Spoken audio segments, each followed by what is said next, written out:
So అంటే మొత్తానికి boot cut Balaraju అనేది మనం చూసామంట. మీరు చెప్పినట్టుగా ఎక్కువ మంది తను కూడా ఎందుకు నా సినిమా చూడటం లేదు అంటే బిగ్ బాస్లో నన్ను చాలా ఆదరించారు కదా, ఎందుకు నా సినిమా చూడటానికి రావట్లేదు అని చెప్పేసి అంటాం. అంటే తగినంత మంది ఆడియన్స్ రాకపోవడం వల్ల షోస్ క్యాన్సిల్ అయ్యాయి అనేది కూడా మనం యాక్చువల్లీ నేను మార్నింగ్ వెళ్ళాను ఆ సినిమాకి, రిలీజ్ అయిన రోజు 10 o'clock. మీ దాంట్లో కూడా చెప్పి 10 o'clock షో. నేను నెక్సెస్ మాల్కి వెళ్ళా కూకట్పల్లి. వెళ్తే షో క్యాన్సిల్. ఫస్ట్ టైం నాకు అలా జరగడం, షో క్యాన్సిల్ అవ్వడం. నేను చాలా బాధపడ్డా. అరే నేను సినిమా లవర్ని, సినిమా చూడడానికి వచ్చాను, మనం సపోర్ట్ చేసేవానికి ఒక వీడియో పెట్టి where he's becoming very emotional on stage, kneel down చేసి నాదే డబ్బులు లేవు పబ్లిసిటీకి, ఇంకేం చెప్పడానికి లేదు, అంతా చెప్పేసిన 20 నిమిషాల్లో, మీరు నా సినిమా చూడండి అని చెప్పగలుగుతాను అని చెప్పాడు.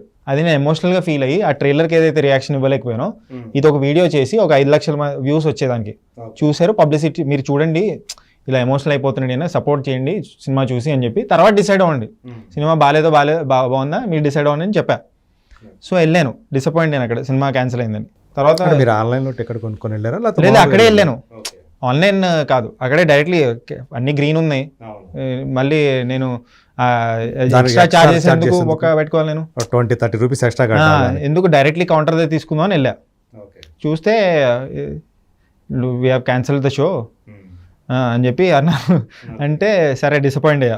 ఓకే సినిమా బాగుంటే నేను పాజిటివ్ రివ్యూ ఇద్దామని ఉండే. ఓకే సోహెల్కి ప్రాబ్లం అవుతుంది ఇప్పుడు, నేను పాజిటివ్ చూస్తే నచ్చితే పాజిటివ్ రివ్యూ ఇద్దాం, దానివల్ల ఇంకా ఎక్కువ మంది వెళ్తారు కదా అని నా బాధపడి తర్వాత ఏదో షో ఉంది నైట్, అప్పుడు వెళ్ళాను. అదే ఆయనకు మెసేజ్ చేశా. సోహెల్ ఆల్రెడీ దానికన్నా ముందు నాతో సినిమా చూడడానికి రా అన్నాడు. ఇంతకుముందు అంటే పర్సనల్ గా కూడా మీ ఇద్దరి మధ్య అది ఉంది అంటే సినిమాకి రమ్మని చెప్పి అంత చనువు ఏం లేదు.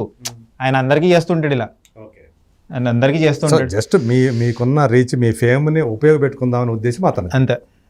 సో అలా చేశాడు. అలా సో మీరు తర్వాత చూసాను, నైట్ మూవీకి వెళ్ళి genuinely felt very bad about the movie.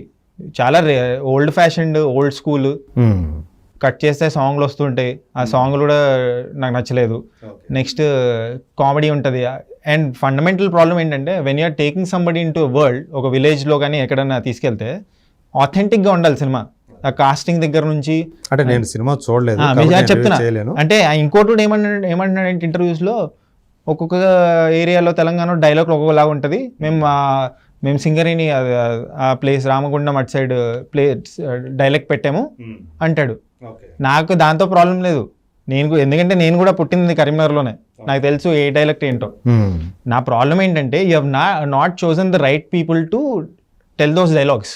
ఇప్పుడు నేను తెలంగాణ వాడిని, నేను ఆంధ్ర స్లాంగ్ మాట్లాడితే రాయలసీమ మాట్లాడితే తెలిసిపోద్ది కదా, సెట్ అవ్వదు, మ్యాచ్ అవ్వదు, అది న్యాచురల్గా ఉండదు, ఆ వరల్డ్ కాదనే ఫీలింగ్ వస్తుంది. ఇప్పుడు పుష్ప లాంటి సినిమాలు ఎందుకు అప్రిషియేట్ చేస్తాం? Because they have taken you to in to the world with the slang dialect. Proper research చేసి కాస్టింగ్ చేశారు, సరైన వాళ్ళు పట్టుకొని దాంట్లో యాక్ట్ చేయించారు. అది లేదు ఈ సినిమాలో అంటే దాన్ని కూడా డిఫరెంట్ టాంజెంట్లోకి తీసుకెళ్తారు. నేనేదో తెలంగాణ లాంగ్వేజ్ తెలంగాణ వాదాన్ని కించపరుస్తున్నా అంట నేను. బ్రెయిన్ లేదు, లో ఐక్యూ ఫెలోస్కి అర్థం కాదు ఇది ఒకటి. నెక్స్ట్ ఇంకోటి అంటే నేను హైదరాబాద్లోనే పుట్టానంట. సో నాకు ఇదంతా తెలియదు బాబు. నా గురించి చెప్పాలంటే ఇంకా పెద్ద ఫ్లాష్ బ్యాక్ ఉంటుంది. I have studied public administration, political science, నాకు చాలా నాలెడ్జ్ ఉంది, నేను చాలా తిరిగాను కూడా. సో నాకు నేను ఇప్పుడు ఇట్లా కనిపిస్తున్నాను అంటే అంతే కాదు, దీని వెనక ఉంది చాలా ఉంది, ఒక చరిత్ర ఉంది. సో అది నాకు చెప్పాలని లేదు, because that is not my agenda. నా పని నేను చేసుకుంటూ వెళ్ళడం. అంటే మీరు నాలెడ్జ్ లేని పర్సన్ ఏం కాదు, నాలెడ్జ్ ఉన్న పర్సనే. అది నేను చెప్పాలనుకోవట్లేదు, ఎవరికి చెప్పాల్సిన అవసరం లేదు. ఎగ్జాక్ట్లీ. ఈ వీడియో పెట్టిన తర్వాత నేను ఆంధ్ర వాళ్ళని పెట్టారు తెలంగాణ మాట్లాడడానికి, అది అఫెన్స్ తీసుకుంటున్నారు కొంతమంది. నేను చెప్తుంది ఆంధ్ర తెలంగాణ పాయింట్ కదా, ఇక్కడ చెప్పిన అథెంటిక్ చెప్పండి. ఐ లవ్ ఆంధ్రప్రదేశ్, ఆంధ్ర అమలాపురం అంటే నాకు ఇష్టం, నేను అక్కడే సెటిల్ అవ్వాలనుకుంటున్నాను. అవునా? సో ఎందుకంటే నా ఫస్ట్ మూవీ ఉయ్యాల జంపాలకి ఏదైతే పనిచేసానో అది అసోసియేట్ డైరెక్టర్ వర్క్ చేశాను. I use to take care of the props. Virinchi Varma Gunturi is my first director. మన అష్టాచమ్మ ప్రొడ్యూసర్ గారు is the producer, Golconda high school. He's like my friend now. ఎందుకంటే we share that kind of rapport. అంటే ఆయన కూడా అల్లాటప్ప మంచి కాదు కదా, వీటితో ఎందుకు తిరుగుతాడు ఆయన. అవును. సో ఏంటంటే నేను ఏం చెప్తున్నా అంటే, సో నేను ఎక్కడ ఎవరిని డిమీనింగ్గా మాట్లాడలేదు. నేను చెప్తుంది ఏంటంటే ఆథెంటిక్గా లేదు, అది పంటి కింద రాయలాగా ఉంటుంది చూసినప్పుడు. ఇప్పుడు బల్గమ్ సినిమా చూస్తే కూడా అంతా కాస్టింగ్ పర్ఫెక్ట్గా ఉంది except for the father, Priyadarshi father ఎవరైతే ఉంటాడో ఆయన ఆంధ్రాలో మాట్లాడుతుంటాడు. సడన్గా ఈయన ఈ ఆంధ్ర మాట్లాడే తెలంగాణ ఆంధ్ర వాళ్ళు మాట్లాడుతున్న తెలంగాణ ఎక్కడికి వెళ్ళి వచ్చిందనే ఫీలింగ్ ఎస్పెషల్లీ నాలాంటి వాళ్ళు చూస్తారు అలా. అదే ఓకే. ఇప్పుడు ఫుడ్ క్రిటిక్ ఉన్నాడు చూసి ఈ ఫుడ్ బాగాలేదంటాడు, అదే వేరే వాళ్ళకి నచ్చొచ్చు ఆ ఫుడ్, నార్మల్ ఆడియన్స్ ఎందుకంటే అంత డీపర్గా చూడరు. నాకు అలాంటి చూస్తాను నేను, ఎందుకంటే I'm that kind of detailing person. అవును. సో మీకు అది తెలిసిపోతుంది కదా. తెలిసిపోతుంది, కొన్ని విషయాలు మనకు తెలిసిపోతాయి. ఎందుకని మనకు ఆ విషయాల గురించి అవగాహన ఉన్నప్పుడు ఇక్కడ తప్పు ఉందా లేదా ఒప్పు కరెక్టా అనేది మనకు తెలిసిపోతుంది, దాని మీద మనం మాట్లాడగలం. అండ్ నేను కూడా ఓకే ఇంత మనం వద్దు ఇంత డీపర్గా మాట్లాడాల్సిన అవసరం లేదని ఓన్లీ 60 seconds వీడియోస్ పెట్టేవాడిని ముందు. పాజిటివ్ ఏంటి నెగిటివ్ ఏంటి అని చెప్పి 3 ముక్కలు చెప్పి ఫినిష్ చేసేవాడిని. 60 secondsలో ఎంత చెప్తాం, లాస్ట్కి రేటింగ్ ఇచ్చేసేవాడిని. ఎందుకంటే ఒక హుక్ అయితే ఉండాలి కదా. అవును, జనాలకి ఖచ్చితంగా హుక్ ఉండాలి. సో ఆ రేటింగ్ అది. And I'm mocking at the ratings. Tomatoes పెట్టడానికి రీజన్ ఏంటంటే అవి కూడా చాలా 0.25, 45 లేకపోతే 2.89 ఇలా ఎందుకు పెడతానంటే ఇల్లాజికల్ అసలు రేటింగ్ అనేది. ఏ బేసిస్ మీద 2.75 ఇస్తారు ఎవరన్నా? ఓకే, నువ్వు ఒక చార్ట్కి ఒక ఈక్వేషన్కి ఒక ఫార్ములా తయారు చేయి, దీనికి ఇంత ఇస్తున్నా అంటే ఓకే. ఇది క్రికెట్లో డక్వర్త్ లూయిస్ అని ఉంటుంది కదా, వర్షం పడినప్పుడు మ్యాచ్కి ఇది అలాంటిది ఒకటి తయారు చేయి. So I'm mocking at the ratings. But what you have to see is నేను ఆ రేటింగ్కి వెళ్ళే జర్నీలో ఏమేమి చెప్పాను అనేది చూడాలంతే. ఓకే. సో దేనికి ఏమి ఇచ్చారనేది కూడా మీరు అందులో చెప్పారు. ఎందుకు అంటే మళ్ళీ నన్ను వేసుకుంటారు కదా. అవును, కొన్నిటికి 0 ఇచ్చారు, కొన్నిటికి 0.15. స్టోరీ ఇప్పుడు నుంచి అలానే ఇస్తాను నేను ప్రతి. అంటే టమోటాలను ఎంచుకోవడం వెనక అంటే రాటెన్ టమోటాస్ ఏదైతే ఉందో అది ఉందా? అది కాదు, రాటెన్ టమాటోస్ కాదు. యాక్చువల్లీ నేను స్పూఫుల్ చేస్తాను కదా. స్పూఫుల్ చేయడంలో ఎవరైతే ఫ్యాషన్ ఇన్ఫ్లుయెన్సర్ ఉన్నాడో ఆయన వాట్ ఈస్ అప్ అమీగోస్ అంటాడు. సో నేను వాట్ ఈస్ డౌన్ టమాటోస్ అన్నా. సో 8-9 months ago అది స్టార్టింగ్లో. సో అది చాలా ఫన్నీగా అనిపించింది అందరికి. సో అక్కడ టమాటోస్ అని కామెంట్స్ కొడితే ఓకే, ఇన్స్టెడ్ ఆఫ్ స్టార్స్ మనం రివ్యూస్ కూడా Dasara is my first review. So దానికి నేను టమాటోస్ ఇవ్వడం మొదలెట్టా. సో వెన్ ఎవర్ మొట్టమొదటి టమాటో ఇచ్చింది దసరా మూవీకి. I love that film. So నేను ఎక్కడైనా ఇప్పుడు థియేటర్కి వెళ్తే సినీ ఫైల్స్ ఎవరైతే ఉన్నారో, సినిమా పిచ్చోళ్ళు ఎవరైతే ఉన్నారో వాళ్ళని కలిస్తే అన్న ఈ సినిమాకి ఎన్ని టమాటోలు ఇచ్చావు సో అలా అడుగుతారు. మీ టమాటాలు అలా పాపులర్, నా ఐడెంటిటీ అది. అంటే సినిమా గురించి మామూలుగా అవగాహన వాళ్ళకి ఏంటంటే టమోటాలను తీసుకొచ్చినప్పుడు గబక్కన వెంటనే జ్ఞాపకం వచ్చేది రాటెన్ టమాటోస్. ఎగ్జాక్ట్లీ. నో, దాంతో ఏం సంబంధం లేదు. రాటెన్ టమాటోస్ నేను ఎప్పటి నుంచో చూస్తున్నాను, బట్ దానికి సంబంధం లేదు. అదే. సో అందు గురించి మళ్ళీ మిమ్మల్ని టమోటా బిజినెస్ చేస్తున్నాడు. అదే అది ఓకే, నేను నాకు వస్తుంది అవన్నీ చూస్తే, బట్ అది కించపరుస్తున్నారు ఒకరిని. నేను ఐ రెస్పెక్ట్ ఎవ్రీబడి. ఇప్పుడు ఎవరైనా అందరూ చాలా కష్టపడి పైకి వస్తారు, చాలా స్ట్రగుల్ చేసి వస్తారు. ఐ కెన్ సే ఈజీగా తీసిపడేయచ్చు, నువ్వు యాక్టర్ ఏంటి, నువ్వు స్ట్రగుల్ చేస్తున్నావు కదా, సింపతి స్టార్వి, బెగ్గింగ్ స్టార్ అని నేను చెప్పొచ్చు. అదే. అంటే తను కూడా ఇప్పుడు దాకా ఈ స్థాయిలో తను స్పందించలేదు. గతంలో ఆయన 5-6 సినిమాలు చేశాడు. సో ఇప్పటివరకు తనకి ఏదైతే తను ఎక్స్పెక్ట్ చేస్తూ వస్తున్నాడో అది ఇంకా రాల తను, అది ఇంకా గెయిన్ చేయలే తను. బట్ ఆ ఫ్రస్ట్రేషన్ ఈ సినిమాకి ఏమన్నా ఇంకా అంటే తను ఓన్ మనీ పెట్టడం, తను కూడా చెప్తున్నాడు కదా ఏదైతే ఇల్లు కట్టుకోవడానికి దాచుకున్న డబ్బు పెట్టామని. అంటే తను మెయిన్గా సింపతిని గెయిన్ చేయడానికి చూస్తున్నాడా అన్న దాంట్లో కూడా కొంతమంది మాట్లాడుతారు. అవును, అది I don't want to comment. జనాలకి తెలియాలి, ఆయనకి తెలియాలి అది.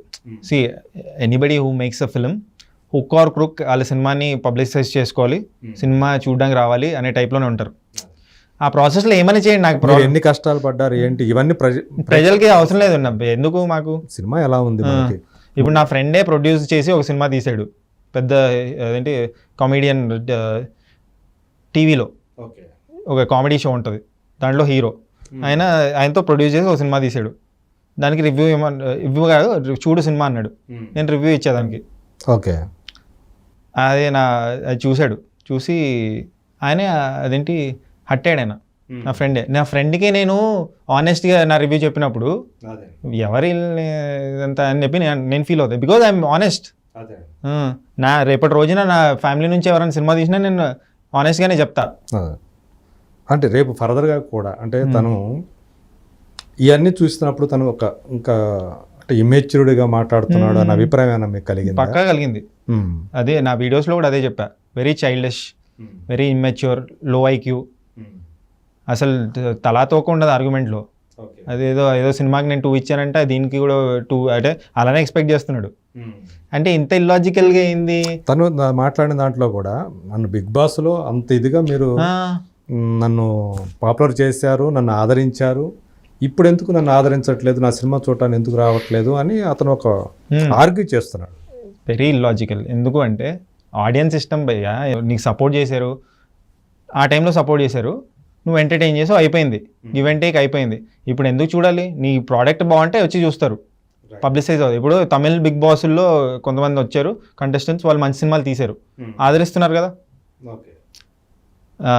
జో అనేదో సినిమా వచ్చింది, అలాంటి సినిమాలు ఉన్నాయి, ఆదరిస్తున్నారు. You need not beg anybody. మీరు చేయాల్సింది ఏంటంటే ఫోకస్ ఆన్ యువర్ ప్రోడక్ట్. మంచి సినిమా తీయండి, క్వాలిటీ ట్రైలర్ కట్ చేయండి, పబ్లిసిటీ మెటీరియల్ ఏమైనా ఉంటో సాంగ్ మంచిగా చేసుకోండి. If at all you have songs, be updated. Covid తర్వాత చాలా మారిపోయింది, వరల్డ్ సినిమాకి ఎక్స్పోజ్ అయిపోయారు. నేను రొటీన్ సినిమాలు, క్లీషేడ్ స్టఫ్ తీస్తానంటే కుదరదు. మీరు ఏదైతే ఎప్పుడైతే ఇప్పుడు ఓటీటీ అనేది మన ఇంట్లోకి వచ్చిందో ప్రేక్షకుల యొక్క పర్స్పెక్టివ్ కూడా మారిపోయింది, చాలా మారిపోయింది. మనం చూడని ప్రపంచం చాలా ఉంది అనే విషయం వాళ్ళకి అప్పుడు తెలిసింది. ఇప్పుడు నేను ఎస్కేఎన్ గారితో మొన్న మాట్లాడుతున్నాను ఒక మీమర్స్ ఇంటరాక్షన్లో. So I asked them, sir ఇప్పుడు ఒక కొత్త సినిమా వస్తుంది అయింది, releasing on 10th, true lovers. Ya, so true lover సినిమా వస్తుంది. ఐ ఆస్క్డ్ దెమ్, సార్ మీరు యూజువలీ రీమేక్లు చేస్తారు కదా గీతా ఆర్ట్స్లో, why are you not remaking this film, దీన్ని ఎందుకు డైరెక్ట్లీ డబ్ చేయడం ఎందుకు అని అడిగితే ఆయన చెప్పారు, అరే అందరూ చాలా అప్డేట్ అయిపోయారు, ఇప్పుడు ఎవరు అన్ని చూసేస్తున్నారు, నేను ఇప్పుడు రీమేక్ చేసే లోపల చూసేస్తారు, ఎందుకు చేయాలి, లాజికలే కదా. సో అలా అనిపించి యూ హ్యావ్ టు, మనం వేరే వాళ్ళ మీద ఏడవడం కాదు, మనం అప్డేట్ అవ్వాలి, అప్గ్రేడ్ అవ్వాలి, టైమ్స్కి తగ్గట్టు మారాలి.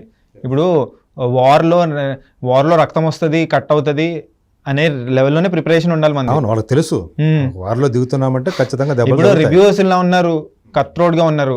నేను ఫస్ట్ రివ్యూవర్ని కాదు కదా వరల్డ్లో, చాలా మంది ఇస్తారు కదా. ఇప్పుడు రాజీవ్ మసంద్ అని హిందీలో ఉంటారు, ఒకప్పుడు ఏకి పడేసేవాడు సినిమాల్ని, పిచ్చి పిచ్చిగా రేటింగ్, అంటే చాలా తక్కువ రేటింగ్లు ఇచ్చేవాళ్ళు మంచి సినిమాలకు కూడా. కానీ బట్ దాన్ని తట్టుకునే సినిమాలు, అరే రాజీవ్ మసంద్ని కూడా ఇంప్రెస్ చేయాలి నేను అనే టైం. ఎవరో రివ్యూని దృష్టిలో పెట్టుకుని సినిమా తీరు, ఆడియన్స్ దృష్టిలో పెట్టుకునే కదా అల్టిమేట్గా దాన్ని ఎంటర్టైన్ చేయటమే కదా దాన్ని. And there is no hard and fast rule that నాకు నచ్చలేదంటే సినిమా ఫ్లాప్ అవుతుందని, నాకు నచ్చినంత మాత్రం సినిమా హిట్ అయిపోద్దని నా ఒపీనియన్. బై నేను పెరిగిన ఎన్వైరన్మెంట్, నేను చదువుకున్న కాలేజెస్, నేను తిరిగిన జనాల వల్ల నా అభిరుచులు ఏర్పడతాయి. అది జనాలు వీడి రివ్యూ ఫాలో అవ్వాలి లేదా జనాలు ఇష్టం అంతే.